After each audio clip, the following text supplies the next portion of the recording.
Fala galera, tudo bom? Eu sou o Cássio e hoje nós vamos falar sobre alguma das principais coleções do .NET. Bora lá!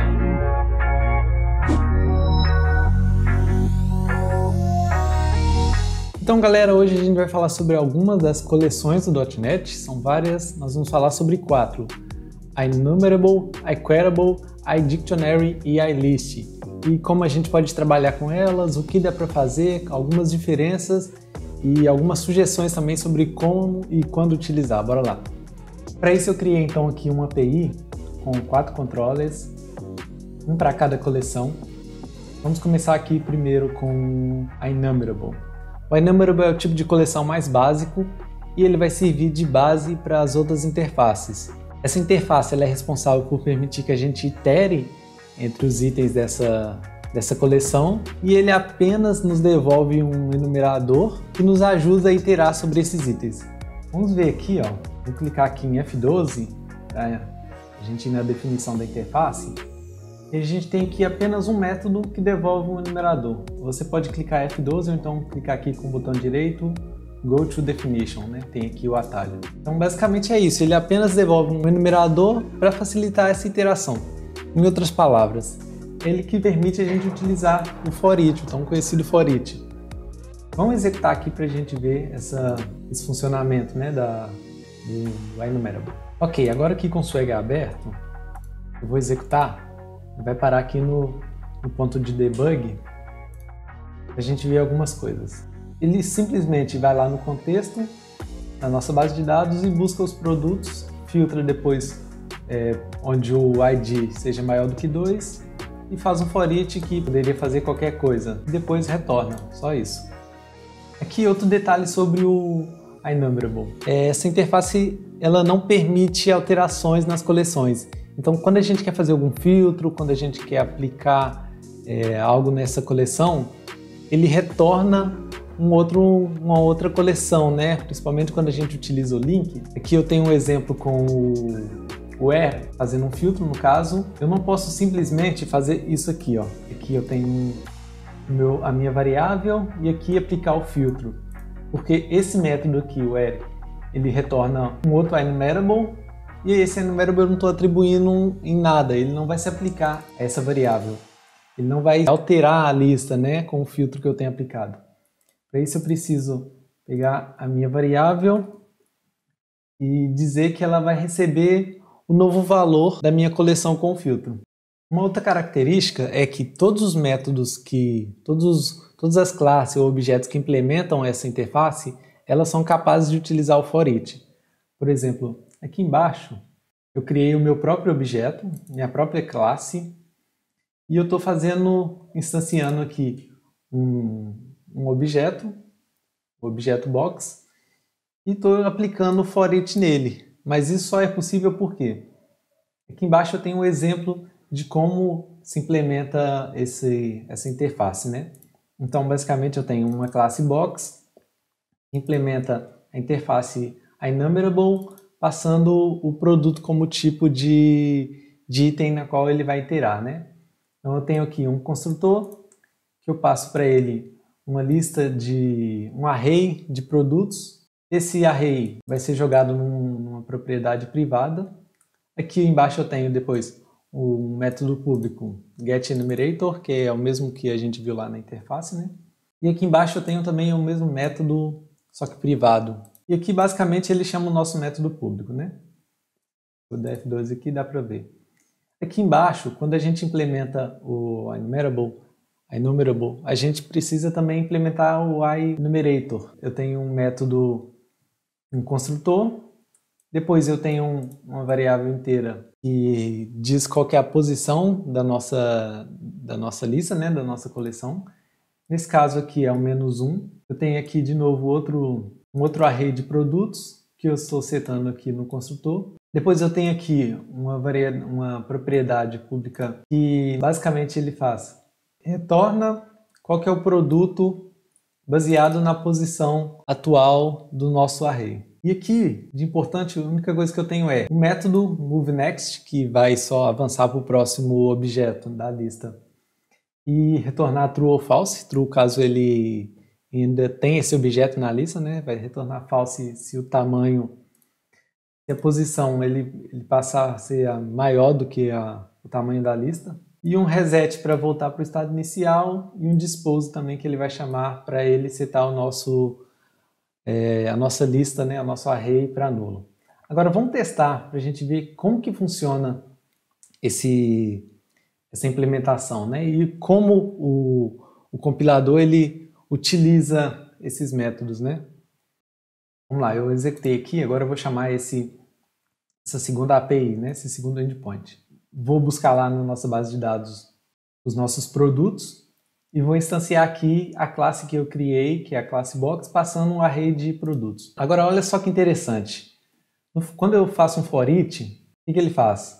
Primeiro, ele vai buscar o nosso enumerador. Eu não estou chamando esse método, é o compilador que está chamando esse método. Depois disso, ele vai construir a classe. Estou dando aqui F10 para debugar, né? E assim que ele passa aqui, ó, no for each, no in, o que ele faz? Ele chama o método moveNext. E aí ele vai incrementar na nossa variável, que inicialmente era -1, vai passar a ser 0 e vai retornar true.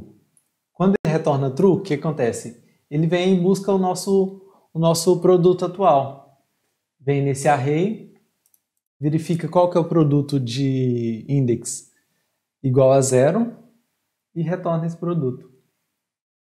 E assim sucessivamente. Ele chama de novo o moveNext, enquanto retornar true, ele vai buscar o atual. Agora, a partir do momento que a nossa posição ela passa a ser maior do que o tamanho da lista, olha o que acontece. A posição aqui é igual a 2. Ele vai adicionar mais 1, vai ser igual a 3. E ele não é menor, né? Não precisa ser maior. Ele não é mais menor do que o tamanho da lista.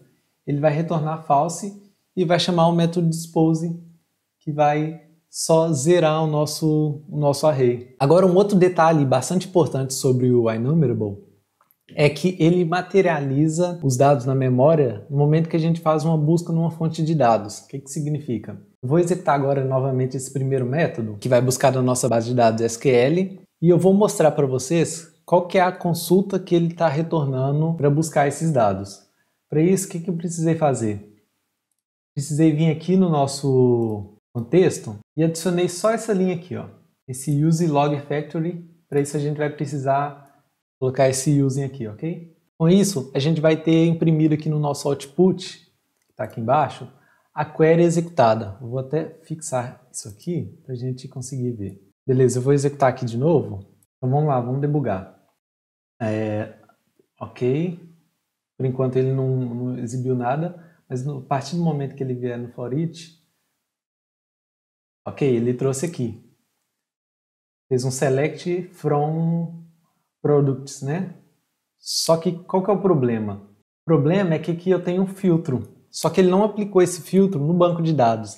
Ele trouxe para a memória todos esses itens e ele fez esse filtro na nossa memória, né? Ou seja, enquanto ele poderia fazer esse filtro direto no banco de dados, ele trouxe essa informação toda para o banco de dados. No caso, são só três entidades, né? 3 linhas. Mas agora imagina se a gente estivesse trabalhando num contexto onde fossem milhares, né, milhões de dados. Então a gente teria um grave problema de performance, né, que era facilmente tratado. Então ele traz todos esses registros e faz esse filtro em memória, né? A forma que a gente vai tratar isso, eu vou mostrar justamente utilizando a próxima coleção. Vamos lá, a próxima coleção é o iQueryable. iQueryable, ele herda de INumerable, como vocês podem ver. Então ele pode fazer tudo que o INumerable faz, ou seja, ele consegue também iterar numa lista. Se a gente vier aqui, ó, eu tenho aqui também um for each, né? Como ele herda do INumerable, eu posso aplicar também um for each nessa propriedade minha aqui, products. Vou executar aqui só para a gente ver. Olha, debugando aqui, ó, a gente vê que eu posso simplesmente fazer um for each aqui da mesma forma que ele vai retornar para a gente o resultado.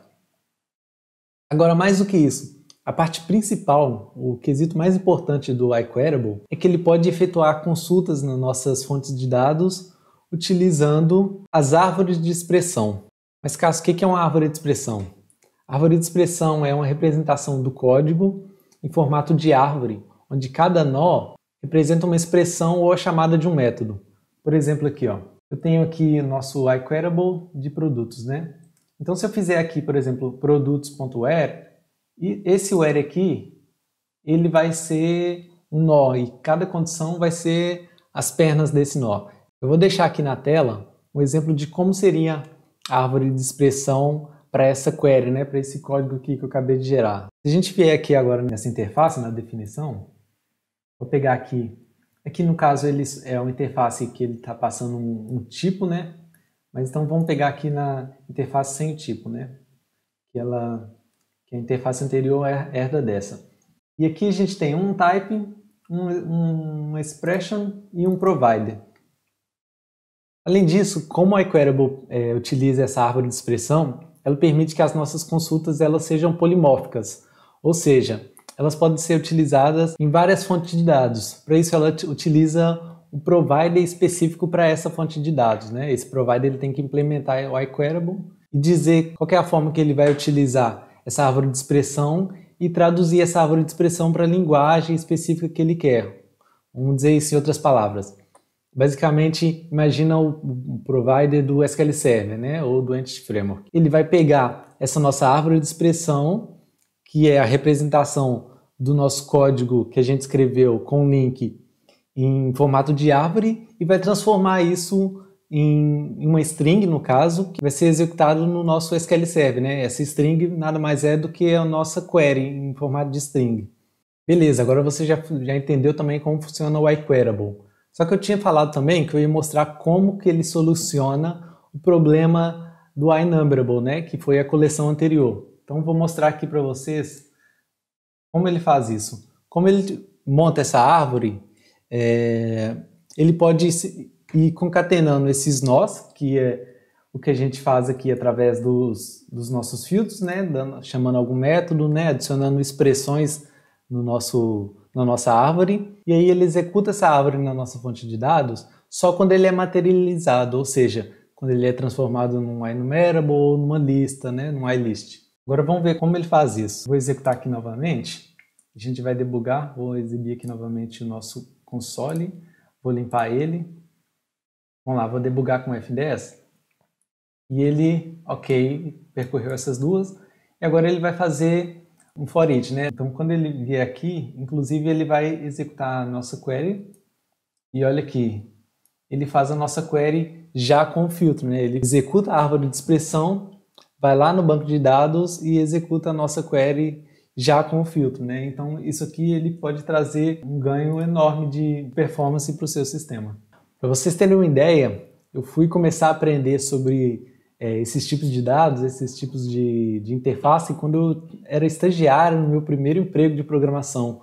Como eu trabalhava para a área de bancos, né? Então a gente tinha um volume de dados muito grande, né? Então eu já aplicava e realmente via a necessidade de utilizar certo o iQueryable, o iNumberable, porque a gente tinha essa necessidade, né? As nossas aplicações elas estavam num contexto onde isso era necessário. E se por acaso a sua aplicação está nesse contexto, pode utilizar que você vai notar que vai fazer uma grande diferença de performance. A próxima interface que a gente vai trabalhar vai ser o iDictionary. O iDictionary ele herda do iNumerable também, só que ele herda também de uma outra interface que é o iCollection. Esse iCollection, se a gente verificar aqui, ó, ele já tem alguns métodos interessantes. A gente pode ver aqui, por exemplo, ele tem um método para adicionar, tem um método para remover e também ele já tem aqui em propriedade um count. Então, como esse iDictionary ele implementa, você pode também utilizar esses métodos no iDictionary. O iDictionary, o que ele faz? Ele permite numerar itens que possuem chave-valor, ou seja, para cada chave você tem um valor correspondente. Então, o que eu tenho aqui como API? Eu criei aqui um método get que vai trazer um produto passando uma chave específica. A gente vai dizer qual a chave e ele vai retornar o produto. Inclusive, a gente consegue retornar com o iDictionary o produto passando a chave diretamente assim, ó. Você passa entre chaves, qual é a chave da lista e ele já retorna o valor. Eu tenho aqui um método post para exibir como se adiciona um item na lista. Tenho aqui um delete, que mostra exatamente como se remove. E aqui eu tenho apenas um método, né, para buscar essa lista. Vamos ver esse cara funcionando. Beleza, então aqui eu tenho o get. Eu vou passar uma chave, por exemplo, 0. Esqueci de colocar aqui um debugger, né? Vou executar aqui de novo. Então, muito simples, o que ele faz? Vai lá, busca a lista, eu passo aqui a chave, que é 0, e ele, através desse cara aqui, ó, e faz um this, né, passando entre chaves aqui. Né? Chave não, né, isso aqui é um colchete. Passando entre o colchete, a minha key, ele vai retornar o nome, né, vai retornar o valor. A gente pode ver aqui, né, caneta. Agora vamos testar aqui, adicionando um dictionary na lista, né. Aqui é como se fosse um produto, eu vou adicionar aqui então o produto 5, ID 5, e o nome vai ser sapato. Vou executar. Então vamos lá. Ele vai buscar aqui todos os 3 produtos, né? E aqui, agora, assim que eu executar essa parte, olha, ele vai trazer agora para mim, por último lá, o último produto, né, que eu adicionei. E por último, como remover um item da lista, vou remover aqui o primeiro.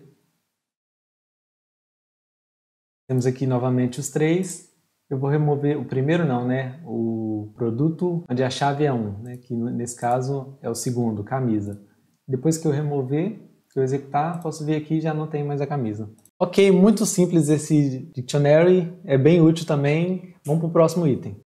Então a última coleção agora é a iList, é a interface que eu mais costumo utilizar, ela é bem completa e permite inclusive a gente adicionar e remover itens passando um índice específico, né? Ou seja, você consegue alterar essa coleção, você não precisa retornar uma coleção nova, você pode pegar a coleção atual e incluir o item no meio da lista ou no final da lista, ou mesmo remover um item desse lá do meio da lista, né? E claro, você também, assim como o iDictionary, você consegue também buscar um item passando um índice específico, né?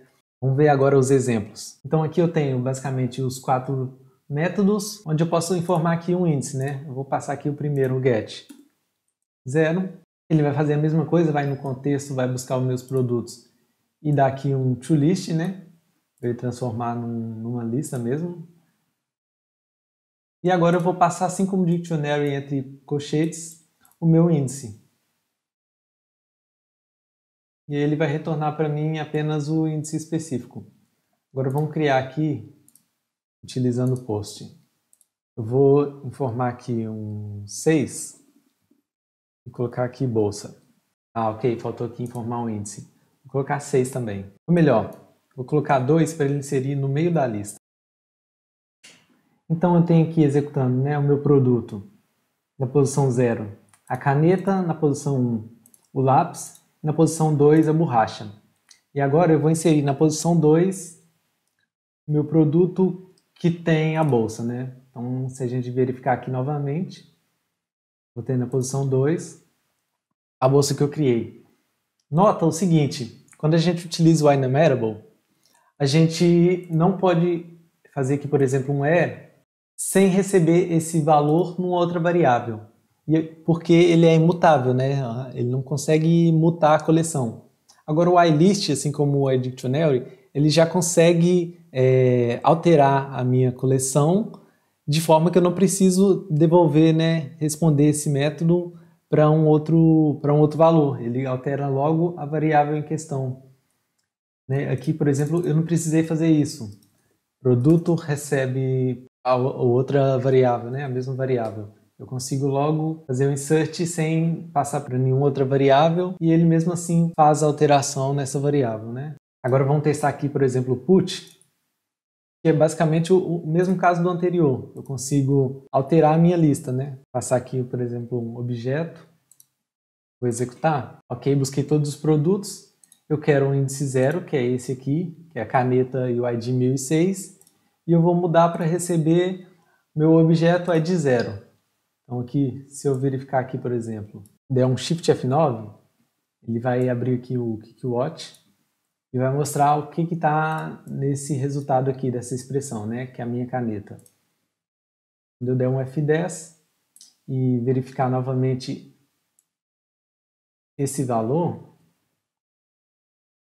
eu já tenho aqui o meu objeto, né? E por último agora, vamos fazer um delete.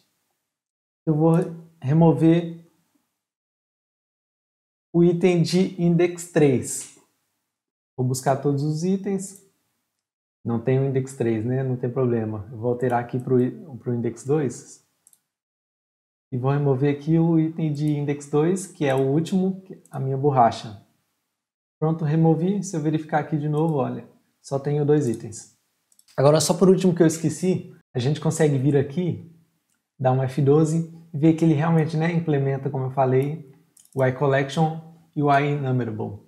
E aqui ele tem alguns métodos para inserir passando o item e o index, para remover passando o index específico, aqui para buscar com o index específico, né, passando o index dentro do colchete. Você coloca esse this, quer dizer que você vai colocar a sua variável, aí depois o colchete. E aqui você pode também, inclusive,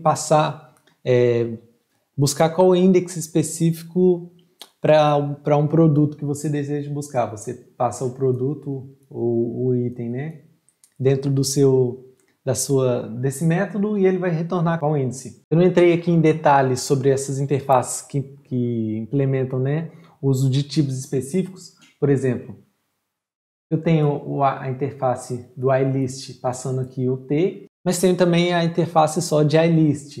Da mesma forma, eu tenho um iNumberable aqui passando o T, mas eu também tenho só o iNumberable.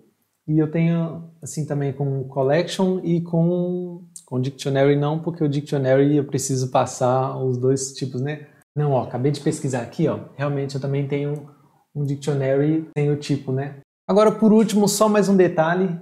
Se você quiser, por exemplo, instanciar alguma classe que já implementa essas interfaces, você consegue. Por exemplo, eu vou criar aqui um método de teste para a gente ver o que a gente tem de classe que implementa já essas interfaces. Para o iNumberable e para o iQueryable eu sei que não tem. A gente tem aqui, por exemplo, a classe eNumberable, só que você não consegue implementar ela porque ela é uma classe estática, né? Ela basicamente serve de classe de extensão para que você consiga executar alguns métodos naquela interface. Se você verificar aqui, por exemplo, ó, vamos ver aqui, por exemplo, aquele método where. Ele retorna um iNumerable e ele tem esse aqui como primeiro parâmetro, o this, passando um iNumerable também, que é o nosso source, né, a nossa fonte. Isso quer dizer o quê? Quando você faz um where, eu estou passando um delegate, né? A gente verificar aqui, ó, na definição, esse cara aqui é o delegate, que é o meu segundo parâmetro. E o primeiro, que é o source, é justamente esse produto. Ou seja, ele, por trás, ele passa ele mesmo como propriedade, né? O iQueryable, como eu falei, também não tem. Então a gente tem aqui, por exemplo, um var x. A gente pode instanciar um dictionary, e aqui a gente tem que passar os tipos, por exemplo, um int e string. Se você quiser utilizar, por exemplo, aquela interface, basta você instanciar essa classe aqui. E se você quiser usar a lista, você pode fazer um new list, assim. E aí você consegue utilizar aquelas interfaces e até outros métodos que essas classes implementam. Aqui se você der um F12, você vai ver várias desses métodos. E assim fica mais fácil, você não precisa implementar nenhuma daquelas interfaces em um objeto, em uma classe sua específica, a menos que você tenha alguma necessidade muito específica mesmo.